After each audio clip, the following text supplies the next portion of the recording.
안녕하세요. 에스더입니다. 오늘부터 고난주간이 시작되네요.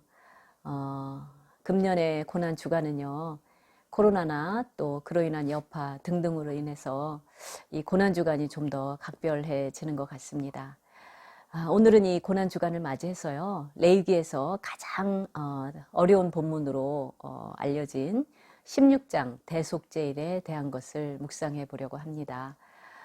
대속죄일은요, 이스라엘 백성들이 한 해 동안 그 삶을 통해서 누적된 부정 그리고 미처 처리하지 못한 죄를 모든 종류의 죄를요 근본적으로 해결받는 그러한 제도적 장치입니다.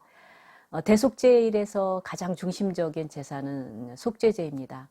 그리고 대속죄일에 두 가지 기둥을 형성하는 그 의식에서도 속죄제가 드려집니다. 그러니까 첫 번째는 성소 안에서 이루어지는 속죄 의식이고요. 두 번째는 성소 밖에서 아사셀 염소를 광야에 내보내는 그러한 의식입니다. 오늘은 아사셀 염소에 대해서 집중해 보겠습니다. 교회는 전통적으로 이 아사셀 염소가 우리의 죄를 홀로 지시고 십자가에 달려 돌아가신 예수 그리스도의 예표라고 생각을 해왔습니다. 아사셀 염소는요, 구약에서 유일무이한 아주 특별한 속죄제입니다. 그래서 아사셀 염소에 대한 여러 가지 의견이 분분한데요. 저희는 최대한 본문에 집중해서 생각을 해보고자 합니다. 우선 첫 번째, 그 성소 안에서 이루어지는 속죄제에 대한 것인데요. 대제사장 아론은요, 성소 안에 들어가서 자신과 자신의 집안 그리고 온 백성을 위한 속죄제 의식을 수행합니다.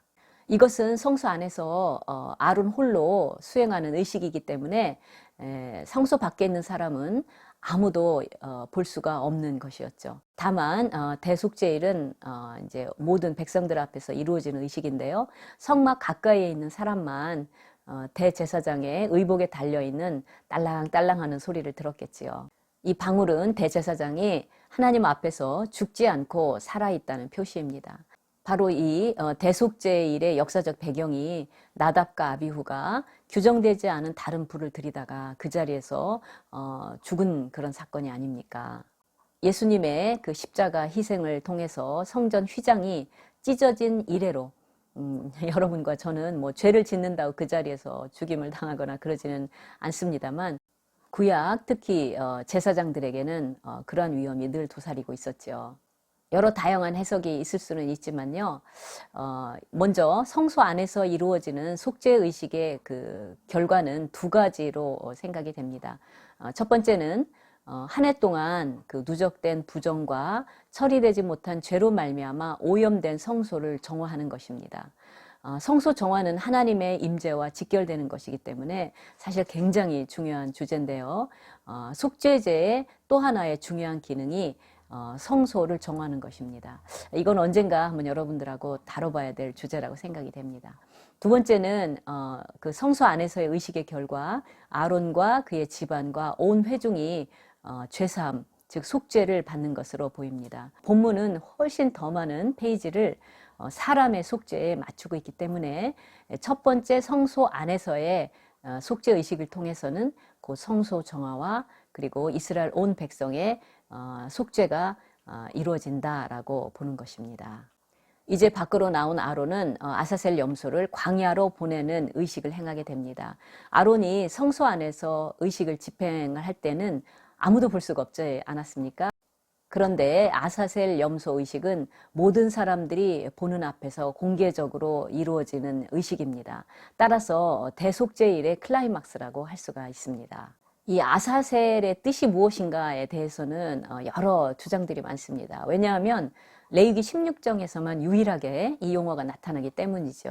예를 들면 바위 절벽 또는 전적인 제거로 보는 견해들이 있고요. 아니면 아사셀이 귀신의 이름의 일종이거나 아니면 악마 자체로 보기도 합니다. 전통적으로는요, 히브리어 성경의 헬라어 번역인 70인역의 전통에 따라서 떠나는 염소라고 보았습니다. 왜냐하면 아사셀의 히브리어 발음은 아자젤인데요.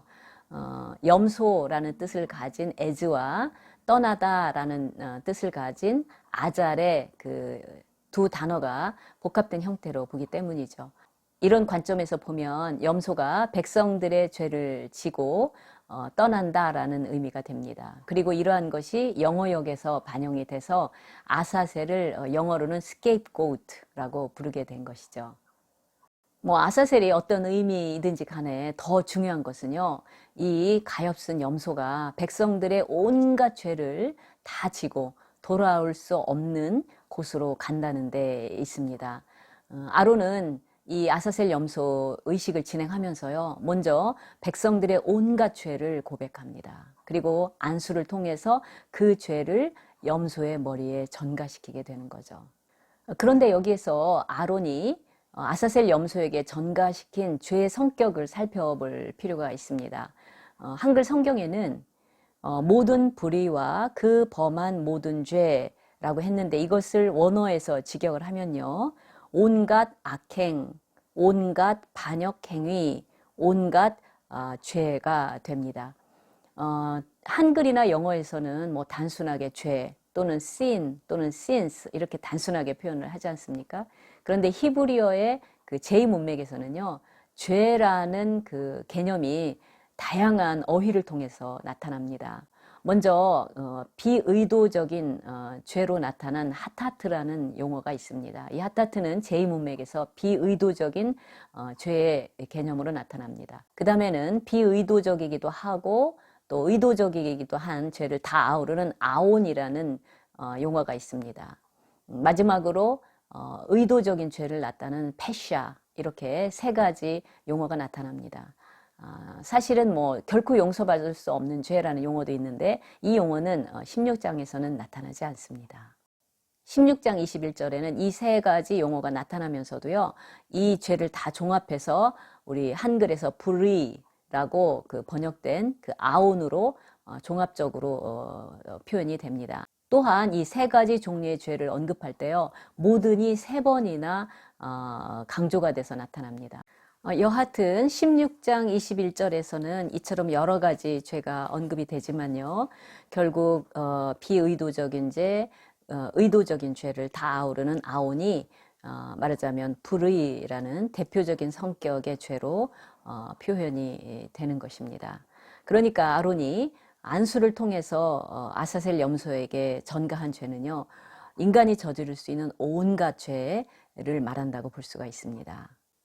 성소 안에서 이루어진 첫 번째 속죄 의식을 통해서 죄가 완전히 용서를 받았지만요, 그 죄를 상징적으로 염소의 머리에 전가시켜서 염소와 함께 추방할 때는요, 미리 지정된 사람이 염소를 접근하기 어려운 지역으로 보냅니다. 생각을 해보세요. 백성들의 온갖 죄를 지은 이 염소가 진영으로 돌아온다면 진영과 성소는 다시 오염되고 말 것입니다. 그래서 유대교의 후대 전통에서는요, 이 염소를 절벽에서 밀어뜨려서 살과 뼈가 으스러지는 것을 확인을 했다고 합니다.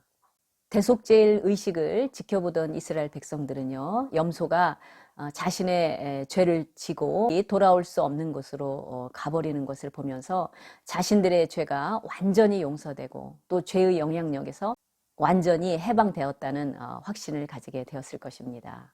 그러니까 뭐 실수로 지은 죄, 의도적으로 지은 죄, 이 모든 죄들이 다 용서되고 그리고 죄책이 제거된 것이죠. 아무런 죄도 없는 불쌍한 아사셀 염소가 백성들의 모든 죄를 지고 희생을 했던 것처럼요, 죄를 알지도 못하신 예수님께서 바로 저와 여러분의 죄를 위해서 십자가에서 희생을 하셨던 겁니다.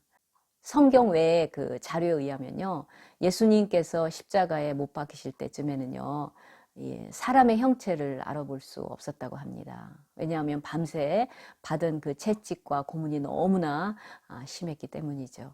바로 여러분과 저를 이처럼 사랑하셔서 물과 피를 쏟으심으로써 우리가 다시는 죄의 종이 되지 않도록 하신 것이죠. 이 고난 주간에 아사셀 염소를 묵상하시면서 더욱 의미 있는 시간을 보내시기 바랍니다. 감사합니다.